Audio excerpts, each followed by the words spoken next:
here today to talk to you about something you do not want to hear about. Something I wish to God I was not here talking about. Something I thought that myself and my family were completely safe from. Last April, my son Cody killed himself. He was just finishing his second year at University of Florida in mechanical engineering, getting ready to come home for summer break, telling all his friends how excited he was. No one ever suspected that he was secretly traumatized, except for his roommates and maybe the Gainesville police.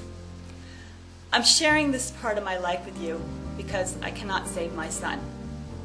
It has taken me several months to realize that no matter how angry I get or how hard I try, he is not coming home. The most I can do now is to be there for my daughter and to maybe help others realize that troubles are not always evident. Let me tell you a little bit about Cody. First off, he loved going to UF and being on his own. He was always so independent and strong-minded, even as a young child. His strength in academics received him a full high school scholarship to American Heritage High School, a Bright Future scholarship to UF, and a National Merit finalist. His sense of humor was always witty and sarcastic, never taking life seriously. We were all so proud of him. I always believed that he would make the right choices for himself. Well, being human, Cody made a mistake, one that he felt he couldn't live with. Now I'm going to let him tell you about it in his final letter, and I've asked his best friend, lifetime friend, Nick Aslamley, to read. I will follow with my response letter. My hope in sharing my family's personal tragedy is to try to spare another family this heartbreak. To Mom, Dad, and Hannah. I have no idea how to put into words all the things I want to say to you. I love you more than I could ever hope to express, even if I was never very good at showing it. Even if my actions now seem to suggest the opposite. If I had known 2 weeks ago that I would be doing this, I would have driven home and never left. On April 11th, DEA agents searched my apartment on suspicions that my roommate was selling drugs. Like the short-sighted idiot I am, I was making hallucinogens known as mushrooms and DMT. These are safe to the body and completely non-physically addicting, but they're Schedule I drugs, meaning their manufacture is considered a greater offense than crystal meth or crack. Yeah, makes no sense to me either. Among other things, I am soon to be charged with at least 4 felonies, 2 of them being drug manufacturing and trafficking. Basically, life-changing consequences that I am not capable of dealing with. I never made these to sell, just for my own enjoyment. I know this is pointless information, but wanted you to know that this is not something you could or should have seen coming. 2 weeks ago, I was very, very happy with my life, and suicide was literally the last thing on my mind. Mom and Dad, I love you so much, and I could not have asked for better parents. You gave me a special and beautiful life, and were there for me through all my ups and downs. I was given a perfect life and opportunity by you, but I played a selfish gamble with my future and lost big time. There should be no guilt or what-ifs in your heart, as you should know that nothing you could have done would have made me a better person. I am the failure in this case. I believed I would never be caught for my own actions, and I was wrong. I failed to see that the most important part of life is family, and my greatest regret, other than what I am doing to you and our family, is that I did not spend more time with you and Hannah in recent years. You deserved a better son, and I wish I could have been that son. Hannah, this is hard for me to write, especially knowing the pain I'm about to cause you and Mom and Dad. I messed up big in a big way, and I'm taking the selfish way out. I love you so much, Hannah, and I'm sorry I won't be able to be there for you as you go through life. You are growing into a beautiful young woman. I know, I checked your Facebook, and I cannot express how sorry I am to be leaving you, especially like this. I was not the big brother I wish I could have been for you, and that is my greatest regret. You, Mom, and Dad do not deserve what I am doing to you.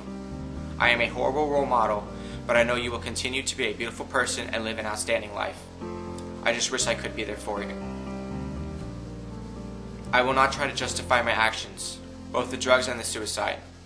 Though I strongly disagree with the laws regarding the 2 main substances I was caught with, a law is a law. I played with fire and I got burnt.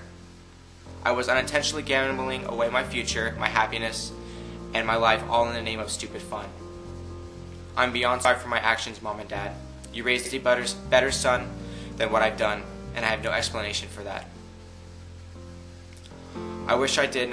I wish I had a horrible family so I could do this without more remorse, but I don't.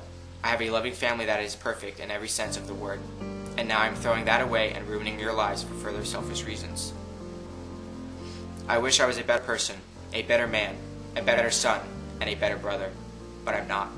I'm just some selfish idiot causing big problems in your lives by escaping my own. But know that I always have, and always will, love you. Cody.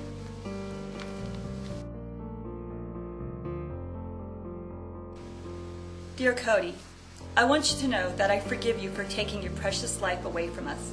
I understand that you are in such a dark place that you could not find your way out. If only you would have reached out to us. Did you not realize how deep our love was for you?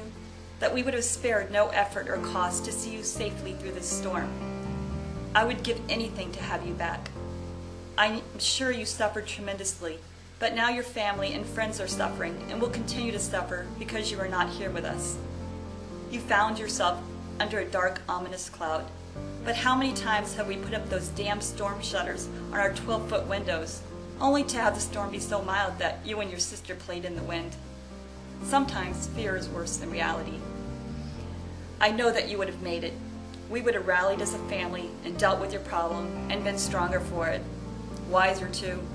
Maybe we would even someday laugh about the college days and worry about your children as they headed off into the world. Your storm would have passed, Cody, and the sun would have risen for you again. But for now, you'll remain forever in my heart. Love, Mom. Hello, my name is Jackie Rosen, and I'm the Executive Director and CEO of the Florida Initiative for Suicide Prevention, or FISP. What you have just heard is one of just many stories that take place in the U.S. at a rate of 35,000 that die by suicide and up to 875,000 attempts each year in the U.S. Suicide is the 11th leading cause of death in our country. Each and every 15.2 minutes there is a death by suicide and an attempt every 38 seconds.